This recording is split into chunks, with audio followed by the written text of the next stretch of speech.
KGF ವಿಧಾನಸಭಾ ಕ್ಷೇತ್ರದಲ್ಲಿ ಒಟ್ಟು 2,01,274 ಮತದಾರರು ಇದ್ರು. ನಾವು ಅದರಲ್ಲಿ ಒಟ್ಟು ಈ ಗಣತಿ ನಮೂನೆಗಳನ್ನ ನಾವು ಡಿಸ್ಟ್ರಿಬ್ಯೂಟ್ ಮಾಡಿ ಅದನ್ನ ಡಿಜಿಟೈಸೇಷನ್ ಮಾಡಿರೋದು 81.15%. ಅದರಲ್ಲಿ ನಮ್ಗೆ ASDD ಮಾರ್ಕ್ ಮಾಡಿರೋದು 37,948 ನಾವು ASDD ಮಾರ್ಕ್ ಮಾಡಿದೀವಿ. ಆಬ್ಸೆಂಟ್, ಶಿಫ್ಟ್, ಡೆತ್, ಡೂಪ್ಲಿಕೇಟ್ ಆ ರೀತಿ. ಈಗ ನಾವು ನಮ್ಗೆ ಹೊಸದಾಗಿ 1,926 ಯಂಗ್ ವೋಟರ್ಸ್ ಆಡ್ ಆಗಿದ್ದಾರೆ ನಮ್ಗೆ. ಮತ್ತೆ ಸರ್ವಿಸ್ ವೋಟರ್ಸ್ 545 ಆಗಿದ್ದಾರೆ. PH ಅಲ್ಲಿ 2,142 ಆಗಿದ್ದಾರೆ ಒಟ್ಟು. ಈಗ ನಮಗೆ ನಾವು ಈಗ ಡ್ರಾಫ್ಟ್ ರೋಲ್ ಈಗ ಪಬ್ಲಿಷ್ ಆಗುತ್ತೆ. ಅದರಲ್ಲಿ ಈಗ ನಾವು ನೋಟಿಸ್ ಜಾರಿ ಮಾಡ್ತೀವಿ. ಯಾರ್ಯಾರಿಗೆ ನೋಟಿಸ್ ಜಾರಿ ಮಾಡ್ತೀವಿ ಎಲ್ಲ BLOs ಥ್ರೂ BLOs ಮೂಲಕ ಮಾಡ್ತೀವಿ. ಅವರು ಹಿಯರಿಂಗ್ಗೆ ನಾವು ಡೇಟು, ಟೈಮು, ಪ್ಲೇಸು ಹೇಳ್ತೀವಿ. ಅವರು ಬಂದು ಅಟೆಂಡ್ ಆಗಿ 11 ದಾಖಲೆ ಇದೆ. 11 ದಾಖಲೆಗಳಲ್ಲಿ ಒಂದು ದಾಖಲೆ ಕೊಟ್ಬಿಟ್ಟು ಅವರು ಓಟು ಉಳಿಸ್ಕೋಬಹುದು. ಅದರಲ್ಲಿ ಈಗ ಹೊಸದಾಗಿ ನಂದು ಇಲ್ವೇ ಇಲ್ಲ ಅಂತ ಅನ್ನೋರು ಫಾರ್ಮ್ 6 ಕೊಟ್ಟು ಸೇರ್ಪಡೆ ಮಾಡ್ಕೋಬಹುದು. ಅಥವಾ ಡೆತ್ ಬೇರೆ ಏನಾದ್ರು ಆಗಿದ್ರೆ ಫಾರ್ಮ್ 7 ಕೊಟ್ಟು ಮಾಡ್ಕೋಬಹುದು. ಏನಾದ್ರು ಕರೆಕ್ಷನ್ ಮಾಡ್ಕೊಳಂಗಿದ್ರೆ ಫಾರ್ಮ್ 8 ಕೊಟ್ಟು ಅವರು ಕರೆಕ್ಷನ್ ಮಾಡಿಸ್ಕೋಬಹುದು. ಈಗ ನಾವು ಡ್ರಾಫ್ಟ್ ರೋಲ್ ಇವ್ರು ಪೊಲಿಟಿಕಲ್ ಪಾರ್ಟೀಸ್ಗೆಲ್ಲ ತಲುಪಿಸ್ತಾರೆ DC ಆಫೀಸಿಂದ. ಅದನ್ನ ನಾವು ಪ್ರತಿಯೊಂದು PS ನಾವು ಅಲ್ಲಿ ಪಬ್ಲಿಷ್ ಮಾಡ್ತೀವಿ. ಅದನ್ನ ನೋಡ್ಕೊಂಡು ಅದ್ರಲ್ಲಿ ಯಾರ್ದಾದ್ರೂ ವೋಟರ್ದು ನೇಮ್ಸ್ ಇಲ್ಲ ಅಂತಂದ್ರೆ ಹೊಸದಾಗಿ ಫಾರ್ಮ್ 6 ಹಾಕೋಬಹುದು. ಕರೆಕ್ಷನ್ ಇದ್ರು ಫಾರ್ಮ್ 8 ಹಾಕೋಬಹುದು. ಸೊ ಅದಕ್ಕೆ ಈಗ 221 ಪೋಲಿಂಗ್ ಸ್ಟೇಷನ್ಸ್ ಇದೆ KGF ಇದರಲ್ಲಿ. ಈಗ ಹೊಸದಾಗಿ 3 ಆಡ್ ಆಗಿದೆ. ಅಷ್ಟರಲ್ಲೂ ನಾವು ಪಬ್ಲಿಷ್ ಮಾಡ್ತೀವಿ. ಅವರು ತಹಸೀಲ್ದಾರ್ ಆಫೀಸ್ಗಾದ್ರೂ ಬರಬಹುದು, ಎಲೆಕ್ಷನ್ ಬ್ರಾಂಚ್ ಅಲ್ಲಾದ್ರೂ ಮಾಡ್ಬೋದು, ಅಥವಾ ಕನ್ಸರ್ನ್ BLOಗಾದ್ರೂ ಕೇಳ್ಬೋದು, BLO ಸೂಪರ್ವೈಸರ್ಗಾದ್ರೂ ಕೇಳ್ಬೋದು. ಆಮೇಲೆ ಈಗ ನಾವು ಏನು AERO ಅಪಾಯಿಂಟ್ ಮಾಡ್ಕೊಂಡಿದೀವಿ ಒಂದು 20 ಜನನ್ನ. ಯಾಕೆಂದ್ರೆ ಹಿಯರಿಂಗ್ ಮಾಡ್ಲಿಕ್ಕೆ ನಮ್ದು ಒಟ್ಟು 27,000 ಚಿಲ್ಲರೆ ಇದೆ. ಅಷ್ಟು ನೋಟಿಸಸ್ಗೆ ಒಬ್ರಿಗೆ ಮಾಡಕ್ಕಾಗಲ್ಲ ಅಂತ ನಮ್ಗೆ ಸರ್ಕಾರದವರೇ ಮಾಡ್ಕೊಟ್ಟಿದ್ದಾರೆ. ಸೊ ಅವ್ರನ್ನಾದ್ರೂ ಕೇಳ್ಬೋದು. ನಾವು ಅದನ್ನ ಒಟ್ಟು ಎಲೆಕ್ಷನ್ ಬ್ರಾಂಚ್ ಅಲ್ಲಿ ಕೇಳಿದ್ರೆ ಎಲ್ಲಾ ಮಾಹಿತಿ ಸಿಗುತ್ತೆ. ಪ್ರತಿಯೊಂದು PS ಅಲ್ಲಿ ಇಲ್ಲ ಅಂತಂದ್ರೆ BLOಗೆ ಗೊತ್ತಲ್ವಾ. ಈಗ ಆಲ್ಮೋಸ್ಟ್ ಎಲ್ಲರಿಗೂ BLO ಗೊತ್ತು. ಈಗ BLO ಕಾಂಟ್ಯಾಕ್ಟ್ ಮಾಡಿದ್ರು ಅವ್ರ ಹತ್ರನೂ ಒಂದ್ ಲಿಸ್ಟ್ ಇರುತ್ತೆ. ಸಾರಿ ಹೋದ್ರೆ ಅವ್ರು ಸಿಕ್ಕಿಲ್ಲ ಅಂದ್ರೆ ಇದನ್ನು ಸೇಮ್ 3 ಸರಿ ಹೋಗ್ಬೇಕು. ಅವರು ಮೊಬೈಲ್ ಆಪ್ ಅಲ್ಲಿ ಅವರು ಅಪ್ಲೋಡ್ ಮಾಡ್ಬೇಕು, ಅವ್ರ ಅಕ್ನಾಲೇಜ್ಮೆಂಟ್ ಕೊಡ್ಬೇಕು. 3 ಸರಿ ಹೋಗ್ಬೇಕು. ಅವ್ರು ಒಬ್ರು BLO ಒಬ್ರು ಮನೆಗೆ 3 ಸರಿ ನೋಟಿಸ್ ಜಾರಿ ಮಾಡೋದಕ್ಕೆ ಹೋಗ್ಬೇಕು. ಎಲ್ಲರೂ ಅವೇರ್ನೆಸ್ ಮೂಡಿಸ್ಬೇಕು. ನಾವು CMC ಇಂದ ಮತ್ತೆ ರೂರಲ್ ಅಲ್ಲಿ ಅವೇರ್ನೆಸ್ ಮೂಡಿಸ್ತೀವಿ ಈ ತರದ್ದು ಎಲ್ಲ ಈ ತರ ಇದೆ ಅಂತ. ನಾವೊಬ್ಬ ಮತದಾರರನ್ನು ಅರ್ಹ ಮತದಾರ ನಾವು ಪಟ್ಟಿಯಿಂದ ಅವ್ರದ್ದು ಮಿಸ್ ಆಗ್ಬಾರ್ದು, ಅಥವಾ ಅನ್ಎಲಿಜಿಬಲ್ ವೋಟನ್ನು ಯಾವ್ದು ಇದ್ರಲ್ಲಿ ಇರಬಾರ್ದು. ಅದೇ ಉದ್ದೇಶಕ್ಕೆ ಇದು ಮಾಡ್ತಾ ಇರೋದು.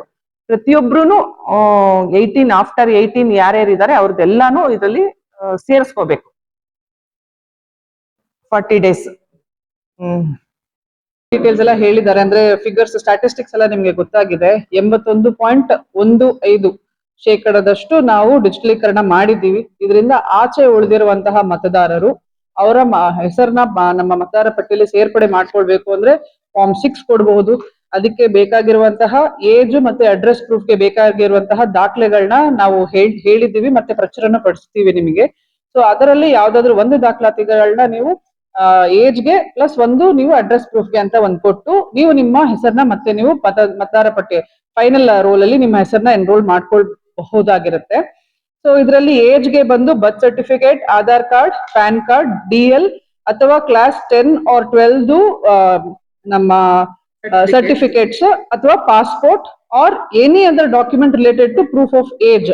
ಇಷ್ಟು ದಾಖಲಾತಿಗಳನ್ನ ನೀವು ನಿಮ್ಮ ಏಜ್ ಅಂದ್ರೆ ನಿಮ್ಮ ವಯಸ್ಸು 18ಕ್ಕೂ ಮೇಲೆ ಇದೆ ಅಂತ ಸಾಬೀತುಪಡಿಸ್ಕೊಳ್ಳಕ್ಕೆ ಇದು ಯಾವ್ದಾದ್ರು ದಾಖಲೆಗಳು ಕೊಡ್ಬೋದು.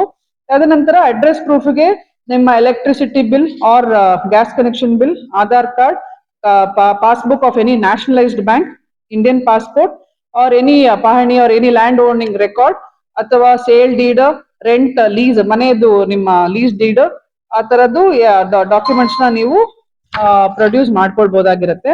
ಶಿಫ್ಟಿಂಗ್ ಸಹ ಇದೇ ದಾಖಲಾತಿಗಳನ್ನ ನೀವು ಪ್ರೊಡ್ಯೂಸ್ ಮಾಡಿದ್ರೆ ನಿಮ್ಮದು ಮತ್ತೆ ಫಾರ್ಮ್ 8 ಕೊಟ್ಟು ನೀವು ಯಾವ ಮತಗಟ್ಟೆಯಲ್ಲಿ ನಿಮ್ಮ ಹೆಸರು ಬೇಕೋ ಅದರಲ್ಲಿ ನೀವು ಎನ್ರೋಲ್ ಮಾಡ್ಕೊಳ್ಬಹುದಾಗಿರುತ್ತೆ. ಪಟ್ಟಿಯಲ್ಲಿ ಈಗ ಅದು ಶೇಕಡ 19 ಚಿಲ್ಲರೆವರೆಗೂ ಕಡಿಮೆ ಆಗುತ್ತೆ, 18.90 ವರ್ಗೂ ಕಡಿಮೆ ಆಗಿದೆ.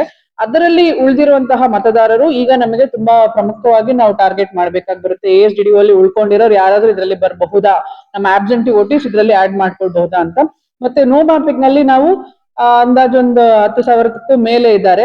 ಅವರು ನಮಗೆ ಇಲ್ಲಿ ಸಿಕ್ಕಿದ್ದಲ್ಲಿ ಅವ್ರನ್ನ ಫಾರ್ಮ್ 6 ಅಲ್ಲಿ ನಾವು ಆಡ್ ಮಾಡ್ಕೊಳ್ಳೋ ಅವಕಾಶ ಇರುತ್ತೆ. ಅದನ್ನ ಮಾಡ್ಕೊಳ್ಳೋದು ನಮ್ಮ ಪ್ರಮುಖ ಕೆಲಸವಾಗಿರುತ್ತೆ. ಸೊ ಮತದಾರರಲ್ಲಿ ಫಸ್ಟ್ ನಾನು ಹೇಳಕ್ ಇಚ್ಛೆ ಪಡೋದು ಏನಂದ್ರೆ, ಫಸ್ಟ್ ನಿಮ್ಮ ಹೆಸರು ಮತದಾರರ ಪಟ್ಟಿಯಲ್ಲಿ, ಕರಡು ಮತದಾರರ ಪಟ್ಟಿಯಲ್ಲಿ ಇದೆಯಾ ಇಲ್ವಾ ಅಂತ ಫಸ್ಟ್ ನೀವು ಕನ್ಫರ್ಮ್ ಮಾಡ್ಕೊಳ್ಬೇಕು. ಇದ್ದಲ್ಲಿ ಏನು ಸಮಸ್ಯೆ ಇಲ್ಲ. ಇಲ್ಲದಿದ್ದಲ್ಲಿ ಇಮಿಡಿಯೇಟ್ ಆಗಿ ನಿಮ್ಮ BLO ಅಥವಾ BLO ಸೂಪರ್ವೈಸರ್ ಅಥವಾ ನಮ್ಮ ತಾಲೂಕು ಕಚೇರಿಯ ಎಲೆಕ್ಷನ್ ಬ್ರಾಂಚ್ ಅಲ್ಲಿ ನೀವು ರಿಪೋರ್ಟ್ ಮಾಡಬೇಕು. ಅದಕ್ಕೆ ಬೇಕಾಗಿರುವಂತಹ ಕ್ರಮ ವಹಿಸೋದಕ್ಕೆ ನಾವು ಎಕ್ಸ್ಕ್ಲೂಸಿವ್ ಆಗಿ ಒಂದು ಟೀಮ್ ತಂಡ ರೆಡಿ ಮಾಡಿದ್ದೀವಿ. ಆ ತಂಡನ ನೀವು ಸದುಪಯೋಗ ಮಾಡ್ಕೋಬೇಕು ಅಂತ ಹೇಳ್ತೀವಿ. ಸೊ ಇದು PS ಅಲ್ಲೂ ಕರಡು ಮತದಾರರ ಪಟ್ಟಿನ ಹಂಚಿಕೆ ಮಾಡಿದೀವಿ, ಅದು ಅಲ್ಲಿ ಪ್ರಚುರ ಆಗಿದೆ ಸಹ. ಈ PS ಅಲ್ಲಿ ಡಿಸ್ಪ್ಲೇ ಆಗುತ್ತೆ, ಫಸ್ಟ್ ಅದನ್ನ ಚೆಕ್ ಮಾಡ್ಕೊಳ್ಳಿ. ಅಥವಾ ಈಗ ಎಲ್ಲರ ಹತ್ರನು ಮೊಬೈಲ್ ಫೋನ್ಸ್ ಇದೆ, ಮೊಬೈಲ್ ಫೋನ್ಸ್ ಅಲ್ಲಿ ಒಂದು ಲಿಂಕ್ ಇದೆ, CEO.election ಕರ್ನಾಟಕ ಅಂತ ಒಂದು ಲಿಂಕ್ ಇದೆ. ಆ ಲಿಂಕ್ ಅನ್ನು ಸಹ ನಾವು ಅದರಲ್ಲಿ ಕರಡು ಮತದಾರರ ಪಟ್ಟಿ ಕೆಳಗೆ ಹಾಕಿದ್ದೀವಿ. ಆ ಲಿಂಕ್ ಅನ್ನ ಕ್ಲಿಕ್ ಮಾಡಿದ್ರು ಸಹ ನಿಮ್ಗೆ ಯಾವ PS ಯಾವ ಪಾರ್ಟ್ ಅಂತ ಕೊಟ್ರೆ ಅದರಲ್ಲಿ ನೀವು ಇದ್ದೀರಾ ಇಲ್ವಾ ಅಂತ ನಿಮ್ಗೆ ಮಾಹಿತಿ ಬರುತ್ತೆ. ನಿಮ್ಮ ಹೆಸರು ಆಚೆ ಉಳಿದಿದ್ದ ಪಕ್ಷದಲ್ಲಿ ನೀವು ಇಮಿಡಿಯೇಟ್ ಆಗಿ ನಮ್ಮ ತಂಡಕ್ಕೆ ನೀವು ಇನ್ಫಾರ್ಮ್ ಮಾಡಿದ್ರೆ ಫಾರ್ಮ್ 6 ಆರ್ ಫಾರ್ಮ್ 8 ಏನ್ ಕೊಡ್ಬೇಕು ಅಂತ ಕರೆಕ್ಟ್ ಮಾಹಿತಿ ಕೊಟ್ರೆ, ಅದಕ್ಕೆ ಬೇಕಾಗಿರೋ ಪೂರಕ ದಾಖಲಾತಿಗಳನ್ನ ಕೊಟ್ರೆ ಇಮಿಡಿಯೇಟ್ ಆಗಿ ನಾವು ಕ್ರಮ ವಹಿಸಿ ನಿಮ್ಮ ಹೆಸರನ್ನ ಮತದಾರರ ಪಟ್ಟಿಯಲ್ಲಿ ಸೇರಿಸ್ಕೊಳ್ಳಕ್ಕೆ ಅವಕಾಶ ಇರುತ್ತೆ. ಫೈನಲ್ ರೋಲ್ ಅಲ್ಲಿ ಬರುತ್ತೆ.